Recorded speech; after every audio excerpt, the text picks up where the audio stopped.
পতিত সরকার প্রধান শেখ হাসিনার রায়কে কেন্দ্র করে আইন শৃঙ্খলা পরিস্থিতি স্বাভাবিক রয়েছে। সপ্তাহের প্রথম কার্যদিবসে অফিসে যেতে সকালেই সড়কে ব্যস্ত সময় পার করেন অফিসমুখী মানুষ। রাজধানীর কারওয়ানবাজার, ফার্মগেট, বিজয়নগরী এবং বিভিন্ন গুরুত্বপূর্ণ পয়েন্টগুলোতে তীব্র যানজট লক্ষ্য করা গেছে। গণপরিবহনের সংখ্যাও স্বাভাবিক ছিল।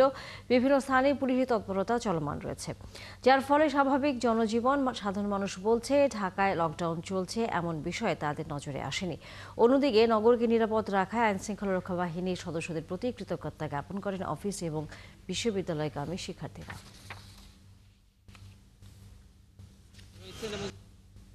আমি তো দেখতেছি গাড়ি সব ঠিকঠাক চলতেছে। সকালে বের হইলাম, আমি আপডেটেই জানি না। আমরা অফিসে আসছি এবং যথারীতি অফিস করছি, সুতরাং এই লকডাউনের উপরে কোনো প্রভাব পড়বে না। আলহামদুলিল্লাহ, দেশে তেমন একটা ঝামেলা হয় নাই। অন্যান্য বারের মতো এবার আর কি দেখা যাচ্ছে পরিবেশটা একটু ভালোই।